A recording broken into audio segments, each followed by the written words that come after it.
Ito po, magandang gabi ulit. Mayroon naman po tayong ibabahagi ngayon. Ang ating ibabahagi naman ngayon ay ang pampasabog ng mga espiritu o ang mambabarang ay sasabog. Ito po, gamitin po nitong pamarosa kapag nakasapi po yung mangkukulam. Maaari naman din itong gawing panglunas, ihipli nyo pa sa tubig.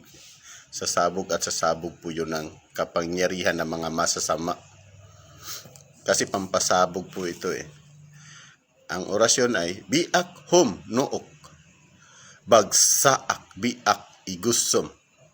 Ang susi naman ay, bumaek suok. Ayan po. Ingatan po ninyo yan. Kasi sa screen nyo lang po tignan. Ilalagay ko lang dyan yung pampasabog. Maniwala at magtiwala lang po tayo. God bless po sa lahat. Maraming salamat po. Sana niwala at nagtiwala. God bless po sa lahat. At God bless din sa aking team sa Divine Guardians of Yahweh. Lalo na kay Oremus Divino Sator. God bless po sa lahat. Magandang gabi ulit. Mayroon naman po tayong isang ibabahagi din ulit sa inyo. Kasi tatlo tayo magbahagi ngayon. Para maramihan. Ito naman po pangpasok sa liwanag ni San Miguel kay Lucifer. Maaari po nito pag nagkukumbati po tayo, maaari na po nitong gamitin para po mapasok sila yung mangkukulam. Pamarusa na din ito sa mga mambabarang o sa mga espiritu. Kung hindi naman po tayo marunong sa kumbate, maaari naman po natin itong ipainom sa pasyente para yung mangkukulam ay mapapasok sila sa liwanag. Maaari naman din natin yan gawin. Ang orasyon po aking ibabahagi ay ang Verum tatem verbum et capularistum gladium. Yan po, 3 pong ulit yan. Sasambitin niyo po lang 3 paulit-ulit. Maniwala at magtiwala lang po tayo. Para sa sino pong gusto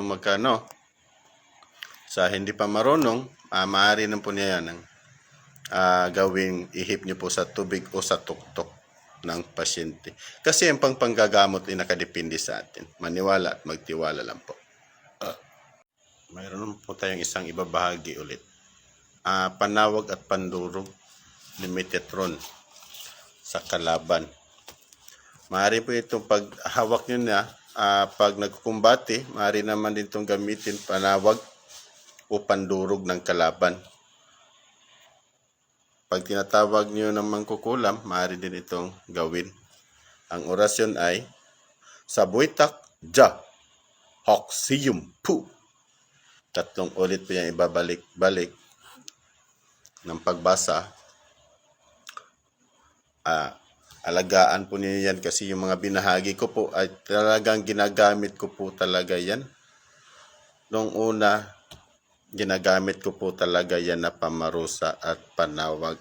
Yan po aking ginagamit na pang-ihip sa sa pang-ipit, sa papel, sa sa rosary o sa palito ng posporo. Yan po aking ginagamit na panawag at saka tatawagin naman. Maaari po yan gamitin pang-ipit, pandurog po. Maaari po din pamarusa ng kalaban, pandurog po. Maniwala at magtiwala po tayo. God bless po sa lahat.